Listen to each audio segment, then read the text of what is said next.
देखें, ये ए पॉलिटिकल अगर वो कहते हैं कि हम हैं तो ये खुशाइंद बात है, लेकिन ये जिस तकरीब में या जिस प्रोग्राम में ए पॉलिटिकल की बात हुई है वो कौन सी थी?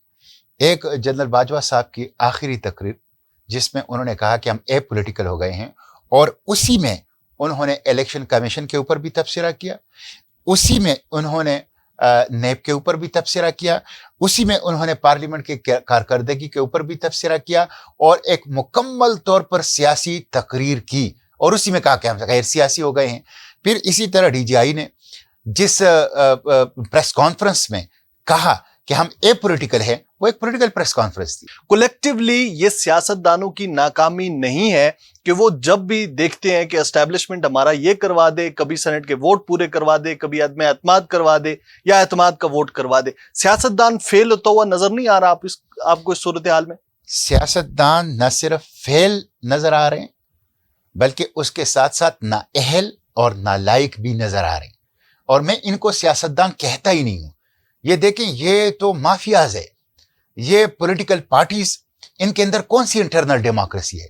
ये तो फैमिली आउटफिट्स हैं, ये तो प्राइवेट लिमिटेड कंपनियां हैं, इसमें तो डीएनए की बुनियाद पे लीडरशिप मिलता है, इसमें तो आवाम के लिए कोई जगह मुख्तस नहीं है। ये तो खास खानदानों के खानदानी मकासद को और अहदाफ को और टारगेट्स को पूरा करने के लिए सरगर्म अमल होती है, आवाम से इसका कोई लेना देना नहीं होता। तो एक तो हमारे सियासतदान जो हैं वो सियासतदान नहीं है जो कि एक नजरियाती सियासतदान होता है, जो कि एक नजरियाती जदोजहद की बुनियाद पर उसका एक कैरियर होता है और उसकी बुनियाद पर वो आगे बढ़ता है। ये तो वो लोग हैं जो फौजी गमलों में उगे हुए हैं, जो फौजी बैरकों में पले बड़े हैं, और जो एस्टेब्लिशमेंट के छतरी तले एस्टेब्लिशमेंट के फीडर से वो इस मनसब के ऊपर जो है वो पहुंचे हुए हैं।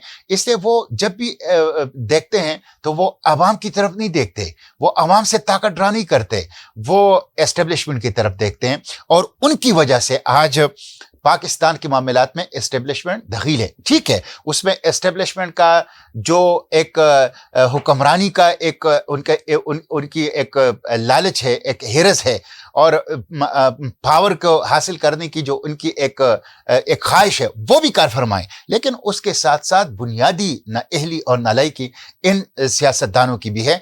इसलिए इनकी वजह से पार्लियामेंट फैसलों का मरकज नहीं है जी। इनकी वजह से सिविलियन सुप्रीमेसी नहीं है, इनकी वजह से कॉन्स्टिट्यूशनलिज्म नहीं है, इनकी वजह से बुनियादी फैसले जो हैं वो इस्लामाबाद और पार्लियामेंट के बजाय जो हैं वो पिंडी में होते हैं। नहीं, अभी तो एस्टेब्लिशमेंट हमारी कैटेगोरिकली कह चुकी है कि हम ए पॉलिटिकल रोल, अब हमारा सियासत से कोई लेना देना नहीं है। लेकिन पीडीएम की भी और इमरान खान की भी नजरें आप नहीं समझते कि अभी तक पिंडी में ही लगी हुई हैं कि वहां से कोई फरमान आ जाए या फिर कोई ऐसा वे आउट या फेस सेविंग दे दी जाए ताकि सियासतदान बच जाए? अगर वो ए पॉलिटिकल रोल की बात करते हैं और वो ये समझते हैं कि हमें सियासत में मुदाखलत नहीं करनी, सियासतदान फिर उनको घसीट रहे हैं। देखें, ये ए पॉलिटिकल अगर वो कहते हैं कि हम हैं तो ये खुशाइंद बात है, लेकिन ये जिस तकरीब में या जिस प्रोग्राम में ए पॉलिटिकल की बात हुई है वो कौन सी थी? एक जनरल बाजवा साहब की आखिरी तकरीर जिसमें उन्होंने कहा कि हम ए पॉलिटिकल हो गए हैं, और उसी में उन्होंने इलेक्शन कमीशन के ऊपर भी तबसरा किया, उसी में उन्होंने नेब के ऊपर भी तबसरा किया, उसी में उन्होंने पार्लियामेंट की कारकर्दगी के ऊपर भी तबसरा किया, और एक मुकम्मल तौर पर सियासी तकरीर की, और उसी में कहा कि हम गैर सियासी हो गए हैं। फिर इसी तरह डीजीआई ने जिस प्रेस कॉन्फ्रेंस में कहा कि हम ए पॉलिटिकल है, वो एक पॉलिटिकल प्रेस कॉन्फ्रेंस थी। ऐसे ही वो बिल्कुल एक पॉलिटिकल प्रेस कॉन्फ्रेंस थी। तो देखें, बातों से कि हम ए पॉलिटिकल हैं इससे नहीं होगा। ये तो माजी में भी कई दफा हुआ है।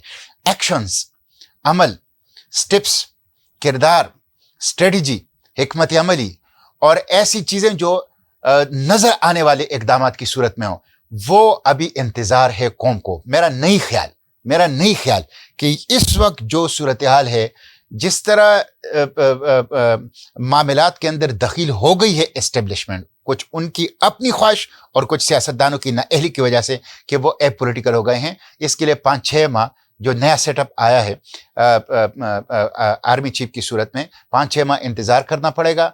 ये ए पॉलिटिकल होना ये फौज के लिए जरूरी है। ان کی پروفیشنل پرفارمنس کے لیے ضروری ہے. ہمیں ایسٹ ویسٹ سے تھریٹس ہیں, ہمیں انٹرنل سیکیورٹی تھریٹس ہیں, اس کے لیے ایک پروفیشنل آرمی بہت زیادہ ضروری ہے. اگر کوئی ان کو ڈریگ کرتا ہے ان کی پروفیشنل جو ڈیوٹی ہے ان سے پالیٹکس کی طرف اور اکانومی کی طرف اور ان سے فورن افیئرس کے معاملات حل کروانا, تو یہ ان کے ساتھ ظلم ہے, یہ ان کے ساتھ زیادتی ہے, اور وہ کمپرومائز کریں گے اپنے جو پروفیشنل سیکیورٹی کی, جو ڈیفنس کی جو ڈیوٹی ہے اس کو.